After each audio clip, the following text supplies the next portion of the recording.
स्वागत है आपका हमारा खास कार्यक्रम किस्मत की लकीर में। मैं हूं प्रगति पंत अवस्थी और मेरे साथ स्टूडियो में मौजूद है प्रसिद्ध ज्योतिषाचार्य पंडित श्रवण झा आशुतोष जी। नमस्कार।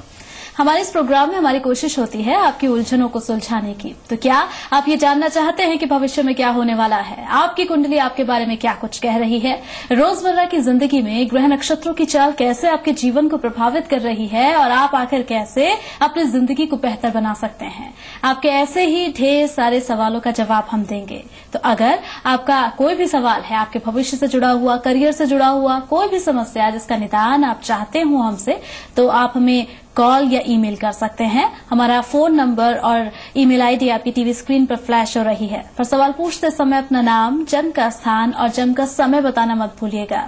और चलिए कार्यक्रम की शुरुआत कर रहे हैं। सबसे पहले पंडित जी से जानते हुए कि आज आपके सितारे क्या कुछ लेकर आए हैं आपके लिए।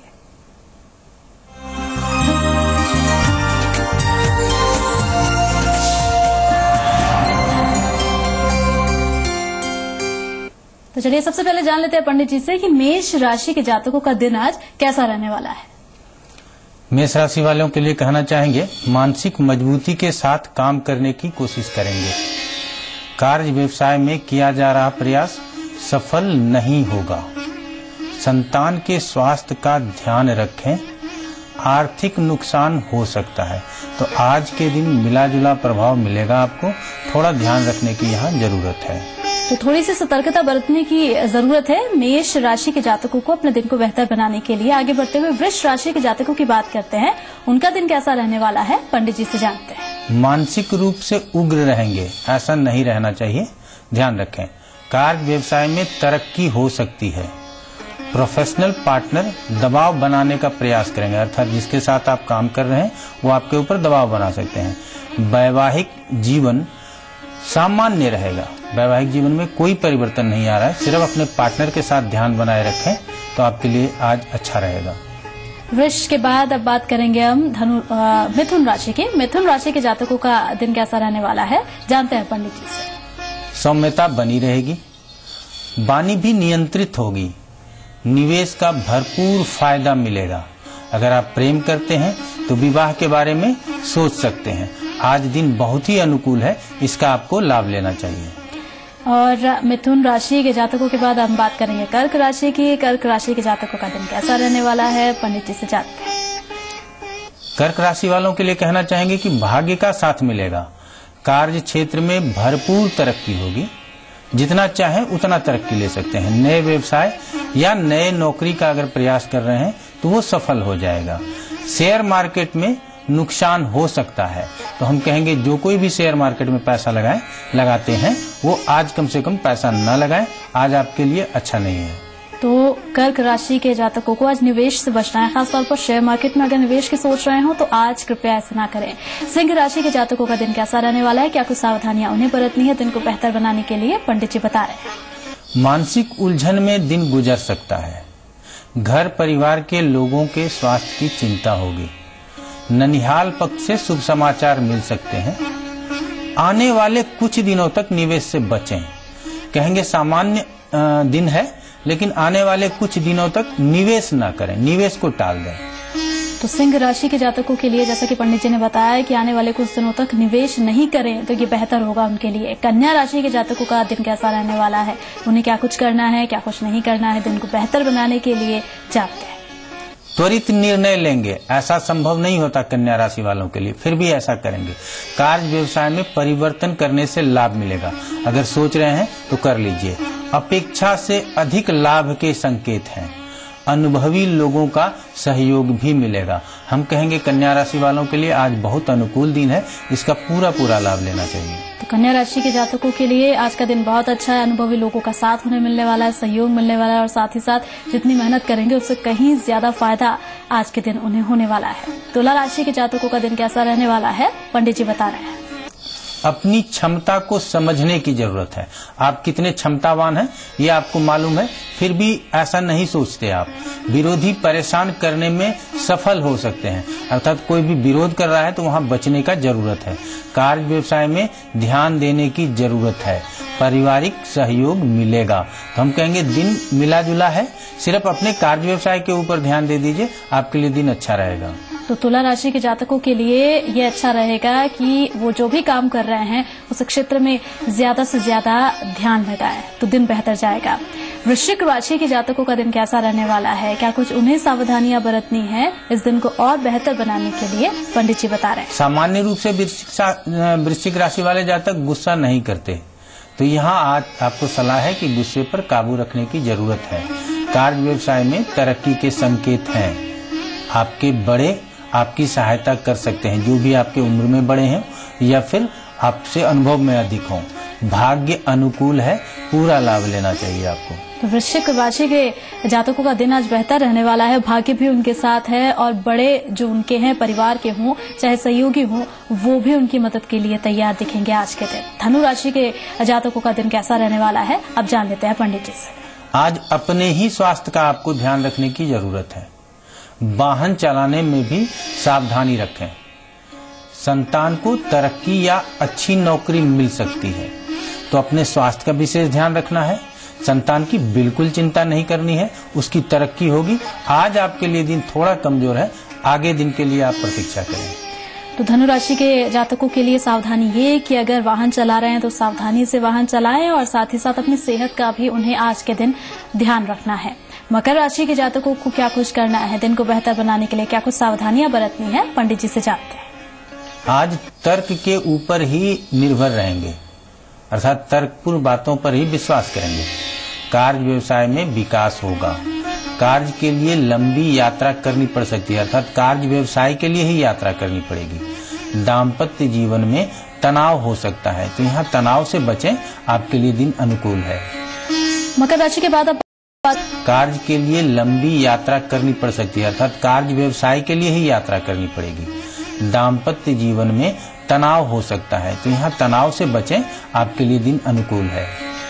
मकर राशि के बाद अब बात करेंगे हम कुंभ राशि की। कुंभ राशि के जातकों का दिन कैसा रहने वाला है, पंडित जी से जानते हैं। भाग्य का साथ मिलेगा, अर्थात लक फेवर करेगा आपको। आज हर काम में सफलता मिलेगी, तो जितना अधिक काम कर सकते हैं वो आपके लिए अच्छा है। विरोधियों को परास्त करने का योजना भी बना सकते हैं। अगर कोई विरोधी है तो वो कैसे परास्त होंगे, इसका योजना बनाएं।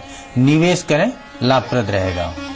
तो कुंभ राशि के जातकों के लिए दिन आज बहुत ही अच्छा रहने वाला है। भाग्य का साथ भी मिलेगा, निवेश करेंगे तो उसका भी फायदा होगा और साथ ही साथ अगर कोई विरोधी है तो वो भी आज के दिन परास्त हो सकते हैं।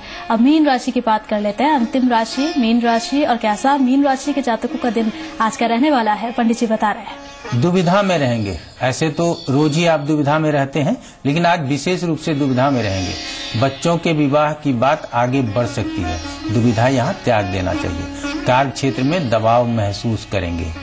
पिता के भी स्वास्थ्य का ध्यान रखें। तो कार्य क्षेत्र में अगर दबाव महसूस करते हैं तो उसके बावजूद भी काम करना चाहिए, दिन अनुकूल ही कहेंगे।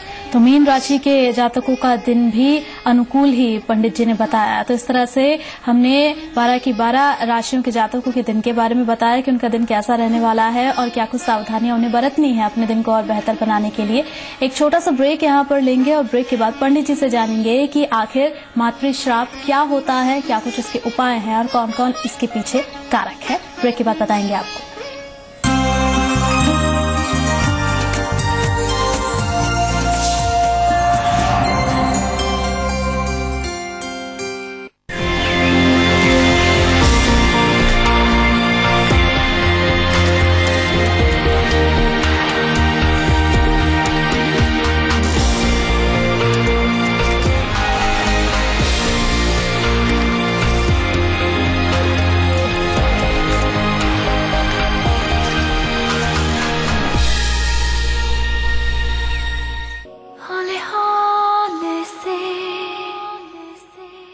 केसर की बारिशें। विमल में है कश्मीरी केसर, जिसके स्वाद में डूब रहे हैं सब। विमल पान मसाला, दाने दाने में केसर का दम।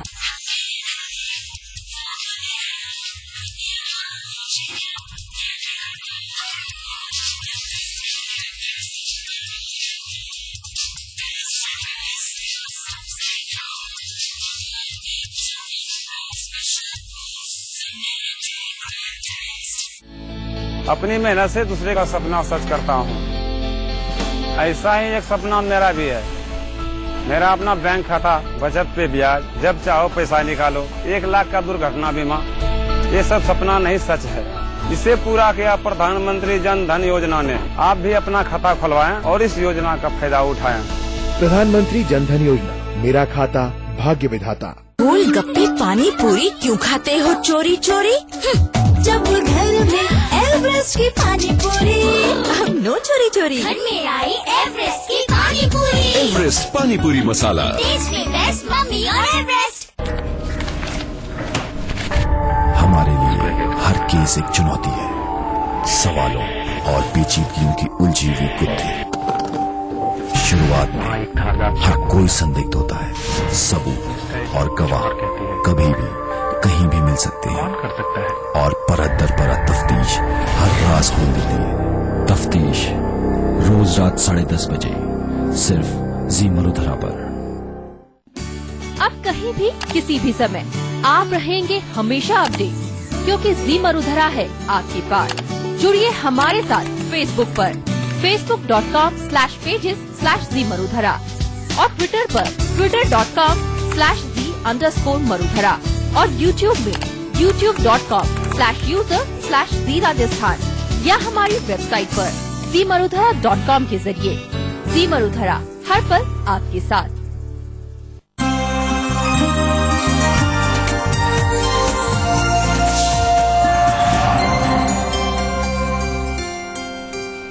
ब्रेक के बाद स्वागत है आपका। ब्रेक से पहले पंडित जी ने आपको बताया, आपके राशिफल के बारे में बताया कि आज का दिन कैसा रहने वाला है आपके लिए और क्या कुछ सावधानियां आपको बरतनी है दिन को और बेहतर बनाने के लिए। और अब हम बात करने वाले हैं मातृश्राप की।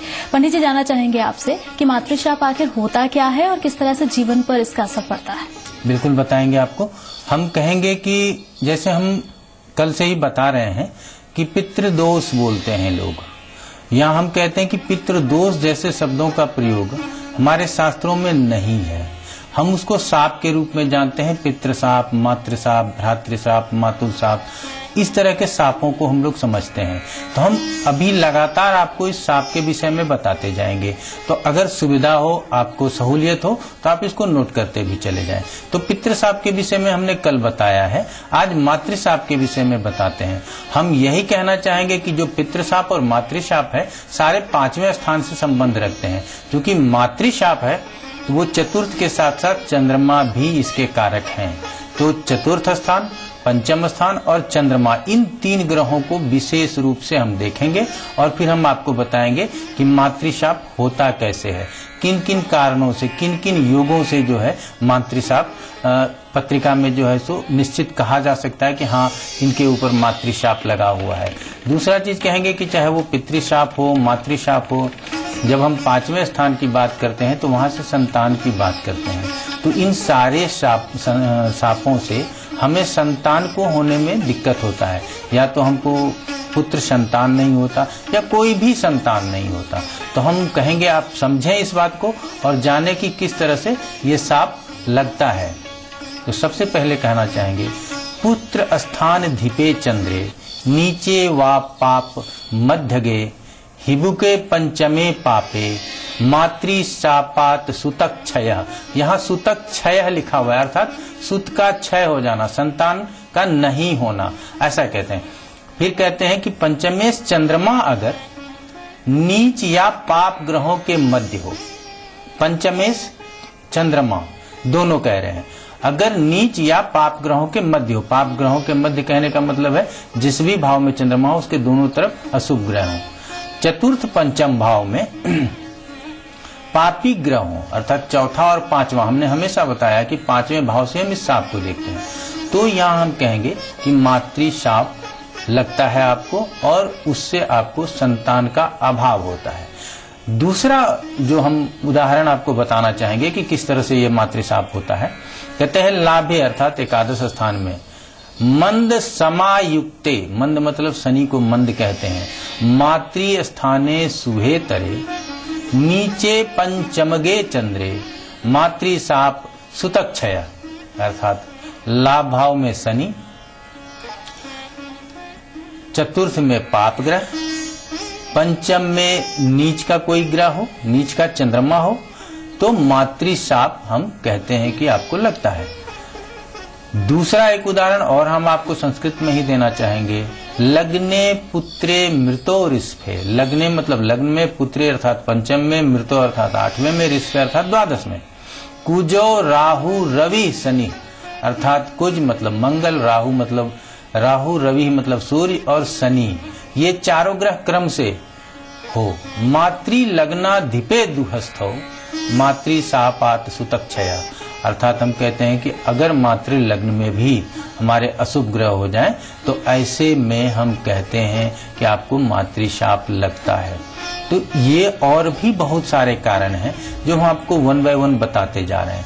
यहाँ हम कहेंगे कि पंचमेश 6, 8, 12 में हो तो हमको यहाँ पंचमेश का मतलब है 5वें स्थान का स्वामी।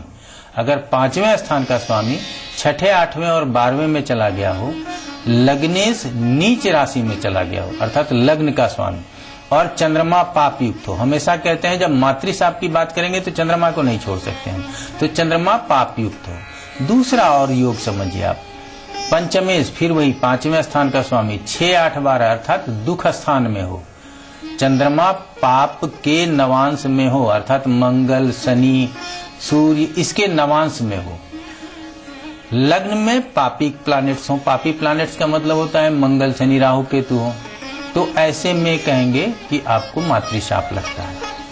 और एक उदाहरण सुन लीजिए आप, पंचमेश और चंद्रमा शनि, राहु या मंगल के साथ नवम स्थान या पंचम भाव में अर्थात चंद्रमा शनि, राहु या मंगल के साथ, शनि भी अशुभ ग्रह है, राहु भी और मंगल भी, अगर इन तीनों के साथ चंद्रमा हो जाए तो ऐसे भी पत्रिकाओं की स्थिति अच्छी नहीं होती, और पंचम भाव में हो और चतुर्थेश अर्थात चतुर्थ स्थान का स्वामी मंगल, शनि, राहु से के साथ पंचम में और लग्न में सूर्य और चंद्रमा हो, तो हम ऐसे में कहते हैं कि यहाँ भी मातृशाप लगता है।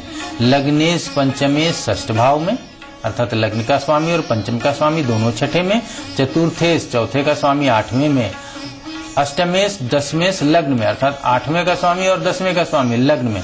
तो आप समझ रहे हैं ना कि हम दुख स्थानों की बात करते हैं, और दुख स्थानों में अगर हमारे त्रिकोणनाथ विशेष पंचम और जो मातृशाप है चतुर्थ का स्वामी अगर है तो मातृशाप हम कहते हैं। तो यहाँ पे हम यही कहेंगे कि ऐसे योग अगर आपके पत्रिकाओं में बन रहा है तब हम कहेंगे कि मातृशाप लगा है। हम ये भी कहते हैं कि हम पूर्व के जन्मों में अगर माता को पीड़ित करते हैं तो हमको मातृशाप लगता है। तो इसीलिए कहते हैं कि पूर्व जन्मों में क्या किए और नहीं किए उसको समझने के लिए तो हमारे पास 5वां भाव है। हम कहते हैं पूर्वार्जित कर्मों का फल हम वहां से देख सकते हैं, लेकिन हम कहेंगे कि अगर अगले जन्मों को ठीक करना चाहते हैं तो कम से कम माता पिता या किसी को भी दुखी नाराज नहीं करना चाहिए, कम से कम पीड़ित नहीं करना चाहिए, दुख नहीं पहुंचाना चाहिए। तो अगर मातृशाप इस तरह से अगर आपके पत्रिका में ये कॉम्बिनेशन है, इस तरह का योग है, तो आपको मातृशाप लगता है। तो इसको भी पितृदोष बोलते हैं, लेकिन हम कहेंगे कि इस तरह के संवादों से बचें कि क्या कहते हैं लोग। हम हमेशा यही कहते हैं कि जो होता है उसको मानने की जरूरत है। अच्छा पंडित जी, जैसा कि आपने बताया कि कुंडली में ये दशाएं होती हैं जिसके बाद पता चलता है कि मातृदोष लगा हुआ है, मातृश्राप है, क्या कुछ उपाय इसके हो सकते हैं? बिल्कुल, हम जो कुछ भी उपाय बताएंगे बिल्कुल हम पराशर या फिर शास्त्रों से ही हम आपको उपाय बताएंगे। तो इसको भी ध्यान से सुने। आपको लगेगा कि हम बहुत बड़ा उपाय बता रहे हैं, नहीं कर पाते हैं तो हम छोटा उपाय भी हम आपको जरूर बताते हैं। कहते हैं सेतु स्नानम प्रकर्तव्यम गायत्री लक्ष्य संख्या का। सेतु स्नान गायत्री का लक्ष्य संख्या में जप, रौप्य मात्रम पयः पीत्वा ग्रहदानम प्रयत्नतः ब्राह्मणानाम भजेत दस्वस्थस्य प्रदक्षिणम अर्थात पीपल के पेड़ का 1008 परिक्रमा, कर्तव्यम भक्ति युक्तेन चाष्टोत्तर सहस्त्रकम सेतुबंध में स्नान करना चाहिए। सेतुबंध रामेश्वर नहीं जा सकते, अपने आसपास के तीर्थों में अर्थात गंगा, कावेरी जहां भी हो, सरयू जहां भी हो आप स्नान कर सकते हैं। 1 लाख गायत्री का जप करना चाहिए। अर्थात यहाँ पे जो भी ग्रह अर्थात चंद्र और तो विशेष रूप से और पंचमेश इनके ग्रह का दान करना चाहिए। और ब्राह्मण को पर्याप्त भोजन कराना चाहिए दक्षिणा सहित। तो अगर हम इतना कर लेते हैं तो हमको मातृशाप से हम बच जाते हैं, या कहें मातृशाप हमारा खत्म हो जाता है। और या दूसरा अगर कहना चाहें तो मातृशाप से उत्पन्न पीड़ा जो हमारे जीवन में है, अर्थात संतान की प्राप्ति हमको नहीं हो रही है, तो हमको संतान की प्राप्ति होगी। अगर कुछ संभव नहीं है तो 1008 पीपल के पेड़ का प्रदक्षिणा कर लें। ये तो सबसे आसान है कि अगर हमसे कुछ संभव नहीं है तो हम प्रदक्षिणा कर लेते हैं। तो अगर आप 1008 चक्कर लगा लेते हैं, पीपल के पेड़ के चारों तरफ घूमते हैं, तो भी आप मातृशाप से मुक्त होते हैं और आपको संतान की प्राप्ति होती है और आगे कुल की भी वृद्धि होती है। हम कहते हैं अगर हम शाप मुक्त होते हैं तो अपने कुल को अर्थात आगे बढ़ाने के लिए जो हम संतान पैदा करते हैं, तो कुल की वृद्धि अर्थात हमारे संतान को भी आगे संतान होता रहेगा, उसको परेशानी नहीं होगी। उसके ऊपर जो हमारे द्वारा कोई ऐसा शाप जाता वो यहाँ से नहीं जाता है। तो इतना तो जरूर करना चाहिए। अच्छा पंडित जी, जैसा कि आपने बताया मातृ श्राप के बारे में, इसके जो उपाय हो सकते हैं वो भी आपने बताया, बड़े छोटे दोनों उपाय। इसके अलावा कोई विशेष उपाय जो आप बताना चाहें? विशेष उपाय हम यही कहेंगे कि सबसे पहले तो जानकार लोगों से आप मिलें। और अगर जानकार लोग कहते हैं, हमने कहा ना कि लग्न में पाप ग्रह हो, तो लग्न में और 5वें स्थान को कौन सबसे ज्यादा ग्रह पीड़ित कर रहा है, तो उन ग्रहों के मंत्रों का जप निश्चित रूप से करवा लेना चाहिए। और दूसरी बात जो हम रोज ही बताएंगे अभी से लगातार 5-6 दिन तक, जब तक हम साप की बात करेंगे, कि चूंकि ये हमारे पूर्वार्जित कर्मों का फल है, अर्थात हमने अपने पूर्वजों को कहीं न कहीं नाराज किया है, जिसकी वजह से ये साप बनता है। तो हमको अपने कुल देवी का भी पूजन करना नहीं भूलना चाहिए। बहुत आसान है कि अपने कुल देवी का भी अगर स्मरण करते हैं तो आप इन सापों से मुक्त होते हैं। चलिए, तो पंडित जी ने आप सभी को बताया कि आखिर मातृ श्राप का अर्थ क्या है, ज्योतिष में इसके विषय में क्या कुछ बताया गया है, साथ साथ क्या कुछ इसकी दशाएं होती हैं, कारक कौन कौन से हैं और उपाय क्या कुछ हो सकते हैं, ये पंडित जी से हमने जाना। एक छोटा सा ब्रेक अब यहाँ पर ले रहे हैं, चल लौटते हैं।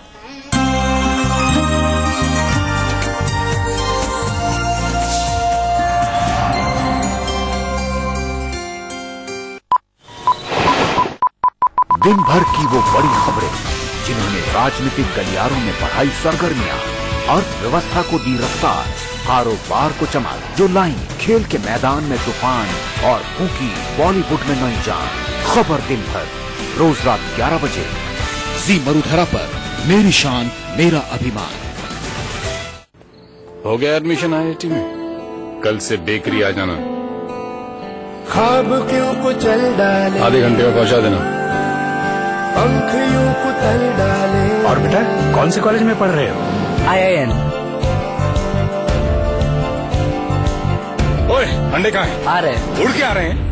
Good morning, Mr. Sahu. Eggs for you. Mr. Sahu, please respond. Talking room मैंने बनाया। ये तूने पढ़ा? IIN से।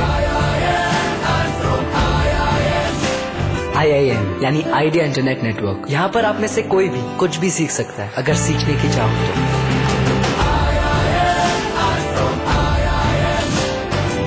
मुझे एयरलाइन में करियर बनाने की ख्वाहिश थी, पर मेरे दुबले शरीर के कारण रिजेक्शन होते रहा। न्यूट्रीगेन के इस्तेमाल से I am working with an international airline. फिट शरीर पाने के लिए Ayurveda Nutrigen. Please sir. Captain. Yes sir. इस जहाज में किस कंट्री का माल जा रहा है? सर, यूरोप होते हुए USA और कनाडा जाएगा। और अगले हफ्ते गल्फ कंट्रीज को जाएगा। मेरी मेहनत, आप सबका प्यार, यही है MDH का इतिहास। असली मसाले सच सच MDH। प्लान्स तो बहुत है, but how do I succeed?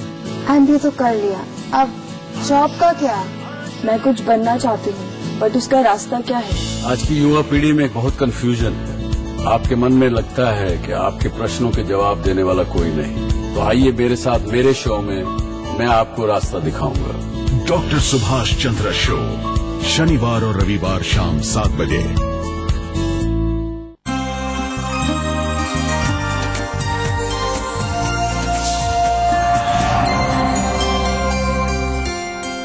Break के बाद स्वागत है आपका। ब्रेक से पहले पंडित जी ने आपको बताया मातृ श्राप के बारे में, उसके उपाय, कारक, दशाएं क्या कुछ होती हैं, ये सब कुछ पंडित जी ने आपको विशेष रूप से बताया। और अब बारी हमारे खास सेगमेंट की, जिसमें हमारी ये कोशिश होती है कि अंधविश्वास को हम मिटाएं।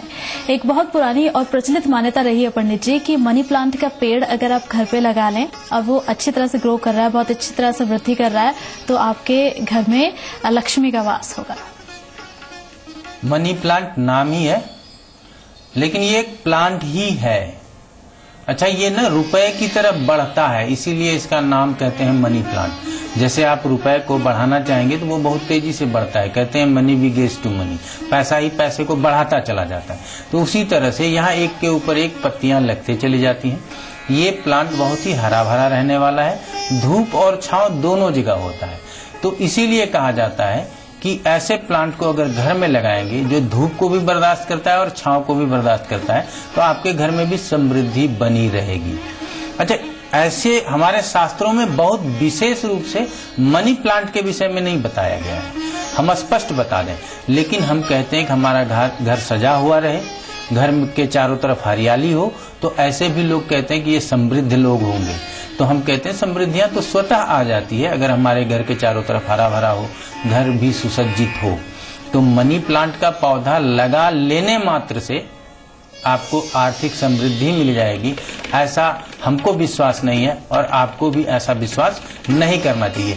पौधा लगाना जरूर चाहिए, और अगर पौधा मुरझा जाए तो कोई अन्य कारण से मुरझाता है। ये नहीं होता कि आपके पास पैसे की कमी हो गई इसीलिए वो मुरझा गया, नहीं, उसके देखभाल में कमी हो गई हो इसीलिए मुरझा गया है। अच्छी बात है कि अगर प्लांट का पौधा लगाने से आप इसको संयोग कहें, सुयोग कहें, जो भी कहें, अगर आपके घर में समृद्धि आती है तो इसी बहाने कम से कम प्रकृति की रक्षा भी होती है। तो हम इसको अंधविश्वास भी नहीं कहेंगे, क्योंकि अगर ये अंधविश्वास भी है तो हम कहते हैं सही है, इससे हमारी प्रकृति की रक्षा होती है, तो हम कहेंगे अंधविश्वास है। फिर भी मान लीजिए मनी प्लांट अपने घर में, बाहर कहीं भी लगाइए, आपके लिए अच्छा ही रहेगा। चलिए पंडित जी, बहुत बहुत शुक्रिया आपका कि आप हमारे स्टूडियो में आए और हमारे दर्शकों को इतनी सारी जानकारियां उपलब्ध कराई। और इस उम्मीद के साथ कि आपको भी हमारा कार्यक्रम पसंद आया होगा, इजाजत दीजिए, नमस्कार।